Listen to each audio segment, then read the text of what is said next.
உண்மையிலே எனக்கு ரொம்ப கஷ்டமா இருக்கு. ஏன்னா தன சுயநலத்துக்காக சந்திரபாபு நாயுடு கடவுள் கூடவே விளையாடுறாரு. இது வரைக்கும் அவர் லைஃப் பொலிட்டிக்கலா நீங்க பாத்தீங்கன்னா சந்திரபாபு நாயுடு சுயநலத்துக்காக யார வேணாலும் பலி கொடுப்பாங்கிறது நீங்க ஹிஸ்டரி பார்த்தாலே தெரியும். ஃபர்ஸ்ட்ல பொண்ணு கொடுத்த மாமாவை சிஎம் ஆகணும்னு பலி கொடுத்துட்டாரு. அப்புறம் சிஎம் ஆக்குறேன்னு சொன்ன புரந்தேஸ்வரி ஹஸ்பண்ட இவரு சிஎம் ஆகுறதுக்கு பலி கொடுத்துட்டாரு.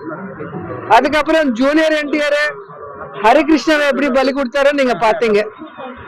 அதுக்கப்புறம் நான் கம்பைன் ஸ்டேட் இருந்தா லைஃப்ல சிஎம் ஆக முடியாதுன்னு நினைக்கும் போது ஸ்டேட் ரெண்டாக்கிட்டு சிஎம் ஆகுறதுக்காக ஜனங்களோட பவிஷ்யத்தோட எப்படி விளையாடி இருக்காங்க நீங்க பாத்திருக்கீங்க.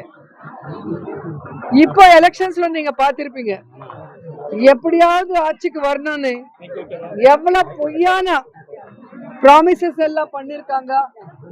இவிஎம்ல எவ்வளவு மேனேஜ்மெண்ட் பண்ணிட்டு எப்படி வந்தாரு எல்லாருக்கும் தெரியும்.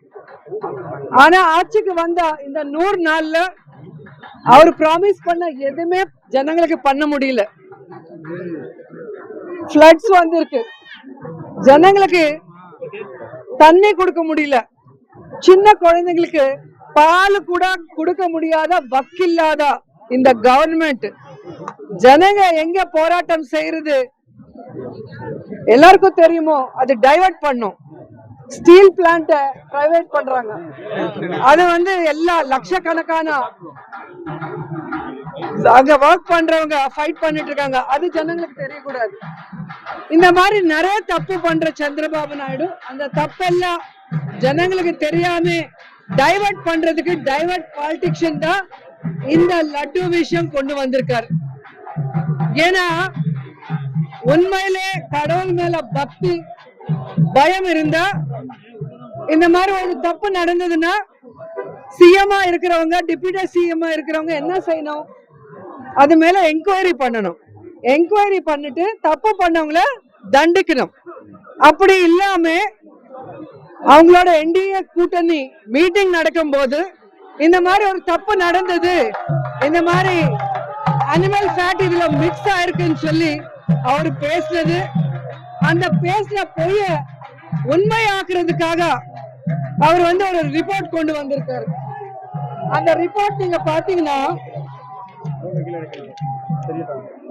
NDDB ரிப்போர்ட் இதுல கிளியரா இருக்கும். மார்ச்சோட ஜெகன்மோகன் ரெட்டி சார் சிஎம் முடிஞ்சிச்சு, எலெக்ஷன் அனௌன்ஸ் பண்ணாங்க. ஜூன்ல சந்திரபாபு நாயுடு சிஎம் ஆனார். ஜூலைல தான் அந்த டேங்கர்ஸ் வந்திருக்கு.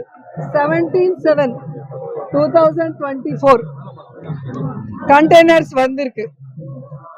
அது டெஸ்டுக்கு அனுப்புனா 23/7/24 தான் ரிசல்ட்ஸ் வந்திருக்கு.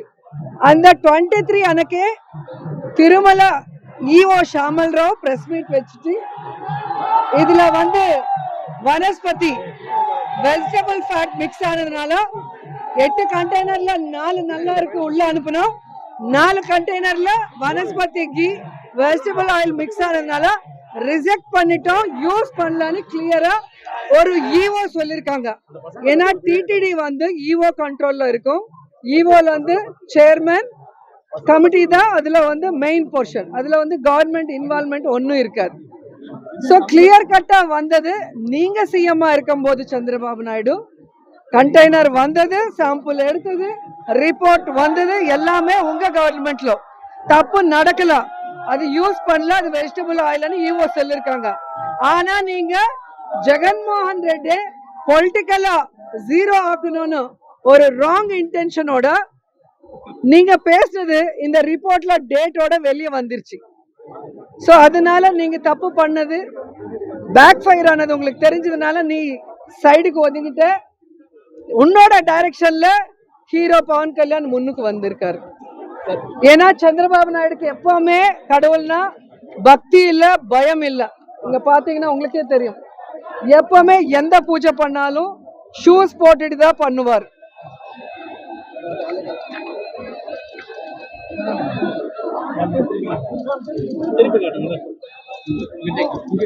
எந்த பூஜை பண்ணாலும் ஷூஸ் போட்டுட்டு தான் பண்ணுவாரு. நீங்க எந்த எந்த போட்டோ வேணாலும் பாருங்க, எந்த போட்டோ பார்த்தாலும் ஷூஸ். அவங்களுக்கு வந்து கடவுள்னா பக்தி இல்ல, பயம் இல்ல. சோ ஒரு வாட்டி உங்களுக்கே தெரியும், வெய்யகால மண்டபம் திருமலைல அவர் டெஸ்ட்ராய் பண்ணதுனால అదే తిరుమలలో బాంబ్ బ్లాస్ట్ అయ్యింది. సో కడవల్ పనిష్మెంట్ కొడతారు. గడిచిన 5 సంవత్సరాల కాలం ఏ విధంగా రాష్ట్రంలో ఉన్నటువంటి ప్రజలు ఇబ్బంది పడ్డారు, ఏ విధంగా రాష్ట్రం నష్టపోయిందో మనందరికీ తెలియనటువంటి విషయం కాదు. అవినీతి అసలు అలవిగాని స్థాయిలో పెరిగిపోయినటువంటి పరిస్థితి. ఏ విషయం చూసుకున్నా కూడా, ఇసుక కావచ్చు, మద్యం కావచ్చు, భూమి కావచ్చు, ఏది చూసుకున్నా కూడా మాఫియా. పోనీ అభివృద్ధి ఉందా? అభివృద్ధి లేదు. ఇప్పుడున్నటువంటి రోడ్ల పరిస్థితి ఎలాగున్నదో మనమందరం కూడా చూసాం గడిచిన 5 సంవత్సరాల కాలంలో. కేవలం అంటే సంక్షేమం, అభివృద్ధి ఈ రెండింటినీ కూడా మనం సమాంతరంగా తీసుకుని వెళ్ళగలిగినప్పుడే రాష్ట్రం అభివృద్ధి చెందుతుంది. కానీ అసలు అభివృద్ధి లేదు. ఒక్క పెట్టుబడి రాష్ట్రానికి వచ్చేటువంటి పరిస్థితి లేదు. పర్యవసానంగా మన బిడ్డలకు ఉపాధి అవకాశాలు లేవు. ఎంత ఘోరమైనటువంటి పరిస్థితి అంటే విద్వేషపూరితమైనటువంటి వాతావరణం.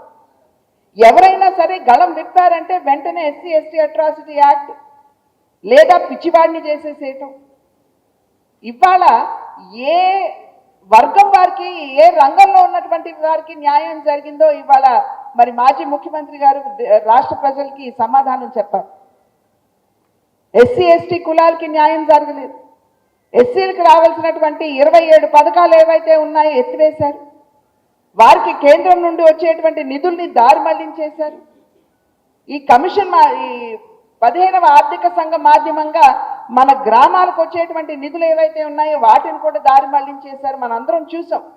మొన్న ఈ మధ్య కాలంలో పంచాయతీరాజ్ మినిస్టర్గా ఉన్నటువంటి డిప్యూటీ సీఎం గారు పవన్ కళ్యాణ్ గారు వారు 13,000 పైచిలకు గ్రామాల్లో ఒకే రోజున గ్రామ సభ నిర్వహించడం జరిగింది. గ్రామ సభ నిర్వహించి వారందరినీ కూడా అక్కడ ఉన్నటువంటి గ్రామస్తుల్ని భాగస్వాములు చేస్తూ మీ గ్రామాల్లో మీరు ఏ అభివృద్ధి చేసుకుంటారో మీరు చర్చించుకుని నిర్ణయించండి, నిధులు మేము పంపిస్తామని చెప్పారు. కానీ ఇంతకుముందు గ్రామీణాభివృద్ధిని ఉద్దేశించి కేంద్రం ఇచ్చేటువంటి నిధులు ఏవైతే ఉన్నాయో వాటిని ఏ విధంగా దారి మళ్లించారో మనం అందరం చూసాం. భారతీయ జనతా పార్టీ అద్భుతంగా ఆ రోజు గళం విప్పింది. సర్పంచులు ముందుకొచ్చారు, మనతో చేతులు కలిపారు. చేతులు కలిపి వారు గళం విప్పినటువంటి సందర్భంలో కేంద్రం కూడా కమిటీని పంపించింది. నిజమేనా ఇది నిర్ధారించుకోవటానికి, ఇది నిజమని చెప్పి నిర్ధారించడం కూడా జరిగింది.